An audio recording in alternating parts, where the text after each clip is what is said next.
Welcome to Without Fear, Life, Death, and Everything in Between, a podcast for anyone ready to embrace life's ultimate truth. It ends. I'm Death Doula Alexis Hughes, here to break down barriers around mortality through heartfelt conversations, personal insights, and practical tools for facing the end with courage and intention. Whether you're curious about death, navigating grief, or seeking ways to live more fully, this is your safe space to explore life's most transformative topics. Together, we'll turn fear into understanding and silence into connection.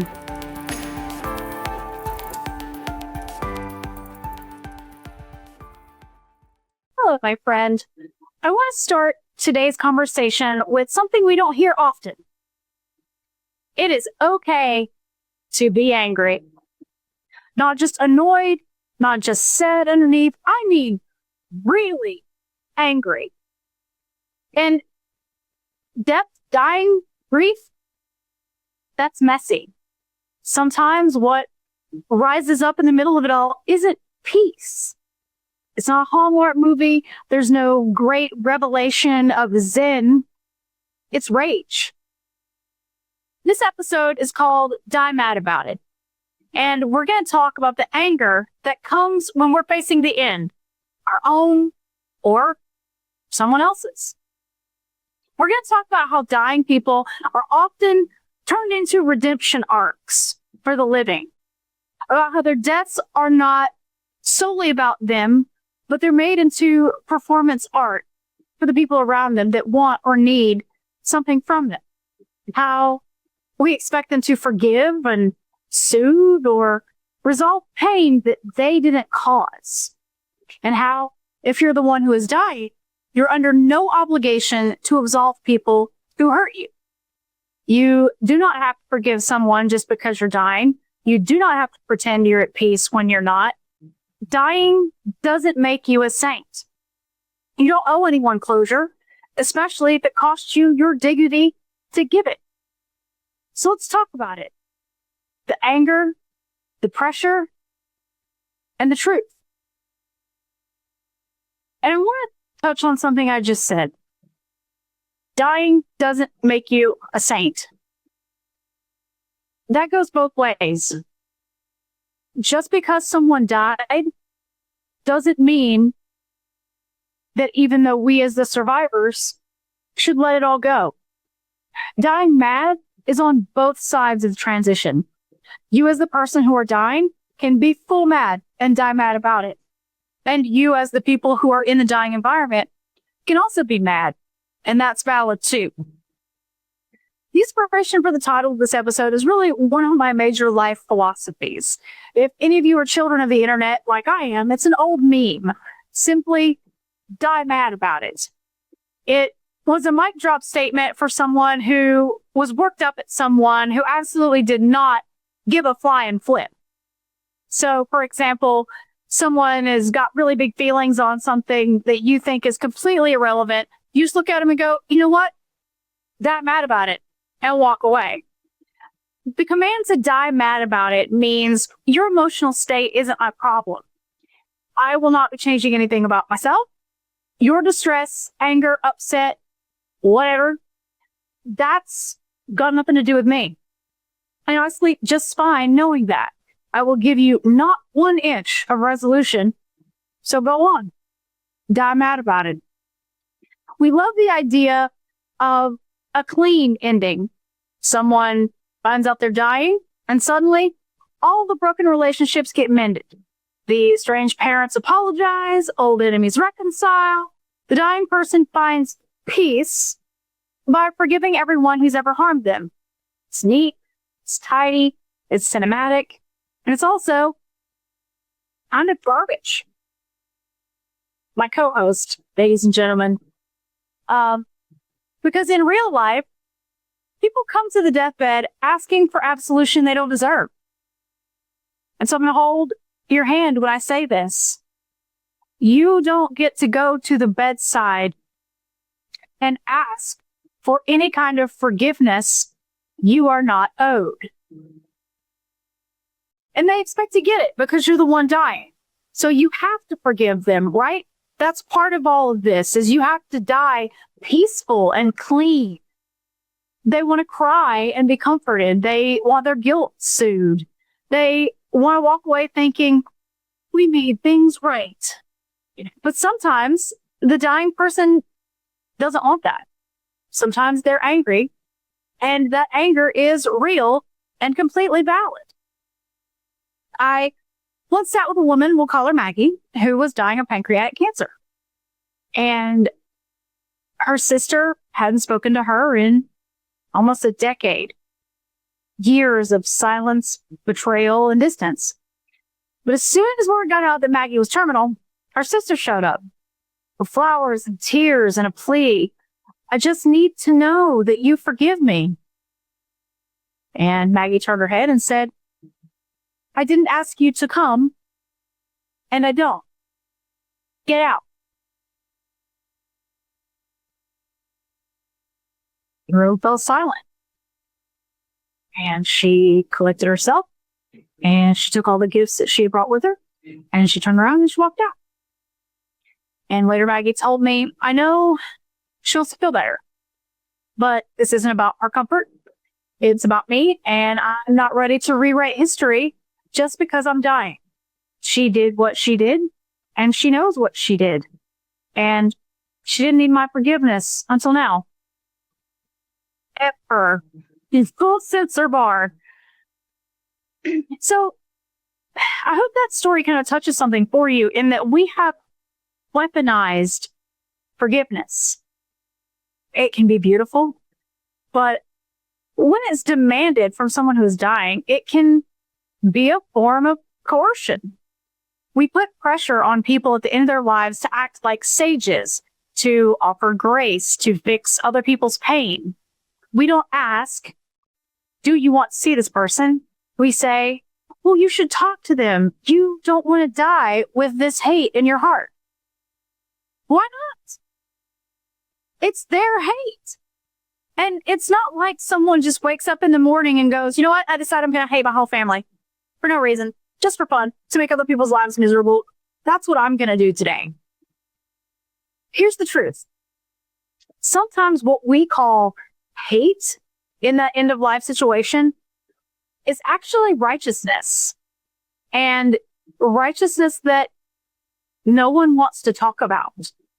Sometimes the distance is a boundary that has kept the dying person safe from further harm. And forcing them to perform peace for everyone else's emotional relief isn't healing. It is harm. So what I want you to ask yourself about, if you're the one facing death, do I feel pressure to forgive someone I don't want to? Is this visit for me, or is it for them? And am I holding space because it feels good, or because I feel like I have to? So let's go through these 3 questions. Do I feel pressure to forgive someone I don't want to? Where does that come from? Is it people pleasing? Is it you want to keep the peace? Is it you want to still have some control over the scope of things after you die? That you've done the right thing and you've left your family in a position where they can't blame you for the discord? Is this visit for me, or is it for them? Is this visit going to truly heal something within you? Do you need it? Do you need the closure? Do you need whatever is going to happen here? Or do they? And when we talk about who the visit is for, in that respect, could it have come earlier? What did dying change here? What perspective did someone being near the end of their life give? And is it truly that this is a life-changing thing that the parties involved are having some reflection on? Or is it because, well, this is how it should go, I guess? Are they really turning a corner on being accountable Or is it just to say that you've made up? Am I holding space because it feels good or because I feel like I have to? When is enough going to be enough? If you're holding this space because I feel I have to, you're dying. What else can they do to you if you don't? If you stand your ground and you hold your place and your boundaries and you say no, what's the worst that could happen? But if it's the latter, you're fully allowed to say no. No is a complete sentence and a full valid thought. And here's something I want you to hear clearly and without condition. You do not owe your time, your peace, or your energy to people who harmed you. Ever. Not even at the end of your life, and especially not then. They are not entitled to you. They are not entitled to your forgiveness. And they're not entitled to that, especially if it's just to make them feel better. We say things like, well, you don't want to carry that with you. But whose burden is it really? If you're valid in your feelings, you're not carrying anything. That's their problem. That's their emotions to manage. It's their guilt. It's their shame. It's their unfinished work. If they're not going to self-reflect and truly do the work of redemption, this apology, this reconciliation isn't going to mean anything. And as a matter of fact, can make it worse because they got their way with no real work or reconciliation. They didn't learn anything. Don't try to fix a wound someone else created. Don't spend your last breaths comforting the people who broke you. This is so important here to understand that as we approach the end of our life, one of the things I see the most in this setting is regret. We mourn the things we didn't do. We mourn the words we didn't say. So as I've said in a couple of episodes now, do it now. Do it now. Because then all of this that we're discussing today isn't there.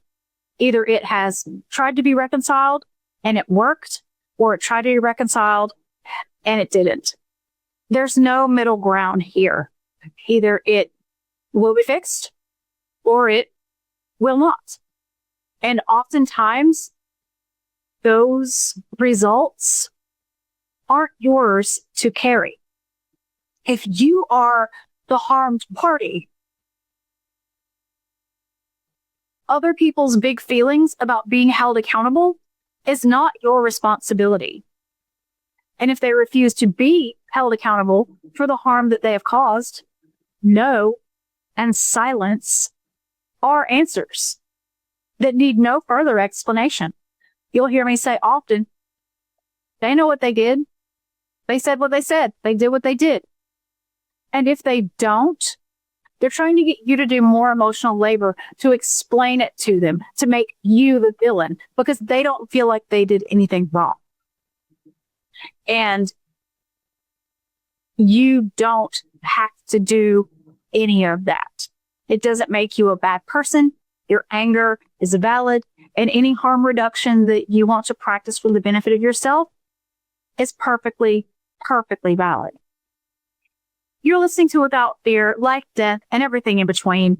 I'm Alexis Hughes. If you're finding clarity in this conversation, if this episode is naming something you felt but couldn't quite say, I invite you to visit my website, withoutfeardoula.com. There, you'll find resources for end-of-life planning, grief journaling, boundary setting, and more. Because dying isn't about doing what makes other people feel better. It's about honoring your own truth. Again, That's withoutfeardoula.com. We will be right back on Transformation Talk Network.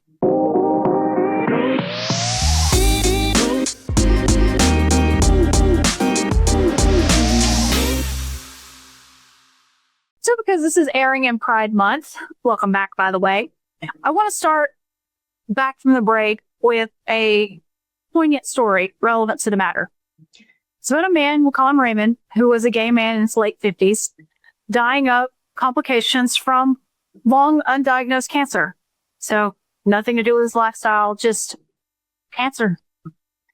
When he became terminal, his estranged father's pastor reached out. Your father wants to see you, the man said. He's sorry. And Raymond looked over at me and asked, so we were having a conversation about it, is he sorry that I'm dying? Or sorry that I existed the way I did? Or is he sorry that he had me at all? Sorry could mean a lot of things. And he chose not to take the call. And the guilt wasn't his to carry, because sorry is action, not words. The best apology is changed behavior. And waiting until someone dies to even begin to change that behavior is a bad look. I'll just say that with my whole chest. Trying to make things right when it is pretty much too late is a bad look. And it calls motivation into play. There's this myth, right, that dying folks become somehow superhuman. They rise above it all. They float off into the ether, free of bitterness and glowing with enlightenment. But dying does not make you perfect. It just makes you dying. You're still you, with your pain, with your joy, with your disappointment, and your history. You're allowed to bring all of that with you. You don't need to smile for anyone else's comfort. You don't need to let old wounds back in. You don't have to say, I'm okay, when you're not.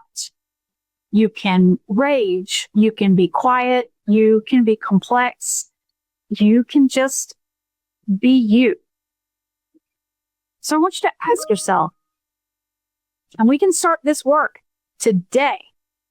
This is why, if you visited my website, you've seen now that I also offer life coaching. Because as I've been on this podcast, I've asked myself some really tough questions. And one of those being, why do we wait until we're dying to fix it? Because it is life, death, and everything in between. Why are we waiting until it is at the end of everything possible to fix it? Start now. Start now. I would say start yesterday, but start now. So ask yourself, what do I really want to say before I go? Do I want near me? And who do I not? What would it mean to die honestly rather than nicely? So let's go through all three of these. What do I really want to say before I go? We are expected to only say pleasant things, right? When we're dying. To be sage-like and wise and all that. But what if you could just pull the pin on the family secret and lob it into the middle and go, fix it, I'm out? What if you could? What if you really just had something to say? There are so many families, not that I've dealt with in death, but just in my personal life and my friend circle, that there's always a family secret. There's the uncle that you shouldn't leave your children around. Or just the aunt who lock your liquor cabinet when she comes over. When we talk about dying honestly. You could be the catalyst that effects change. Refuse to let your pain and your burden be swept under the rug to live another generation, if you have that power. Now, am I telling you to destroy your family for funsies? No. If there is a path of accountability that can be had by constructive deathbed criticism, go for it. What's the worst that could happen? You have a right to say, you know what? I'm going to say the quiet part loud. We all know this is a thing, but I'm going to say it out loud. You know, I like your potato salad. Your casserole tastes bad. You need therapy. You're cool. I never liked your Christmas presents. You know, you have a lot of power in those moments to make your words matter. And also in that, saying without saying, who do I want near me and who do I not? That's a big deal. Just like the person we talked about earlier in the story turned away her sister at the door. That said more than any tear-filled conversation possibly could. She came all that way. She came with flowers and gifts and tears and wanted to make it right. And the answer was simply, no, get out. And that was that. To go, well, she took that to her grave and she took all that anger with her. So it was hers to carry. You're not owed closure or anything like that. As the person who has aggrieved someone else. And as the aggrieved party, you have to give it. And I'm going to say something else too on the spectrum of the sister that showed up out of nothing, wanting to be deigned and given and bestowed forgiveness so that she could live the rest of her life knowing that things were made right. And I say this and it's going to make you squirm. And I'm going to hold your hand when I say it. If you feel entitled to someone's death, to their time, to their grace, to their forgiveness, I sincerely hope you are denied that experience.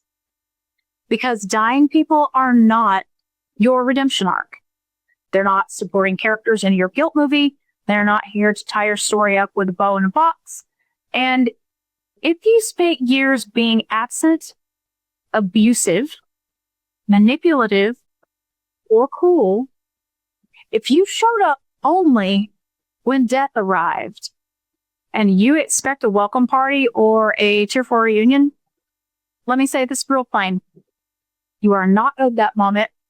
You are not owed closure, and you are not owed a peace at the expense of theirs. We talk a lot about forgiveness in our culture. We act like it's a moral obligation. Like you must offer it before you die, or you'll be stuck with the bitterness. You're dying. You're not stuck with anything. You are clocking out. It's not like you're going to go to heaven and be like, oh, I'm really bitter. No, that's not how any of this works. But what if that bitterness is clarity? What if that refusal to perform peace in the first moment of is the real honesty in years? You know what you did, and no one has to sweep it under the rug for you. I once worked with a lady named Lisa. She was dying of metastatic breast cancer. And her father had been in her life since she was 12. When he heard she was dying, he asked to come visit. He said, I needed to make things right. Said he needed her to know his side of the story, which I found interested. And she said, why now? Why does he want forgiveness at the very end? And then she said, if I let him in, it's not for me. It's for him. And I don't want to give him the ending he thinks he deserves. She chose not to respond. And the silence was her boundary. It wasn't petty. It wasn't vindictive. It was the truth. She hadn't had her dad in her life since she was 12. in 30 years, you hadn't had a desire to make it right. You didn't want to express your side of the story. But now that the clock has started on missing that opportunity, all of a sudden now, you want to talk about it? No. I'm good. So if you're listening right now, you feel uncomfortable, if you're realizing you might be the one who left, who hurt, or who ignored, here's your invitation. Do not wait until someone is dying to make amends. Do it now. Don't wait until someone is dying to carry this out. Waiting until death enters the fray begs the question, if you are truly sorry, if you really care, why did it take their imminent death to say something? Because once they're at the threshold, the story isn't about you anymore. And it never should have been. If we're walking someone you love through death, let them be real. Let them be angry. Let them say no. Let them withhold forgiveness if that's what's true, because they don't exist to wrap up your story. And if you're the one approaching death, know this. You're allowed to be a whole person, even now, especially now. Dying doesn't mean everyone letting everyone in. You're not owed a seat at the deathbed. And if you only showed up when death did, you may be met with silence and you may be told no. And that no is law. So if you've been waiting to be let in, make peace with the possibility that that door might stay closed. And don't confuse that for cruelty. It's not cruelty. It's consequence of your actions. And you can die mad about it. Dying doesn't mean letting everybody in or letting everyone get it their way. It means going out on your terms, truthfully, fearfully, and without fear. So this episode starts something in you, and you're grappling with boundaries, truth-telling, or navigating big emotions like grief, anger, or fear. I'd love to walk with you through that. Visit withoutfeardoula.com to learn more and book a free consultation with me, life coaching, death doula, and everything in between. Let's burn the rule book and build something honest. I'll meet you there.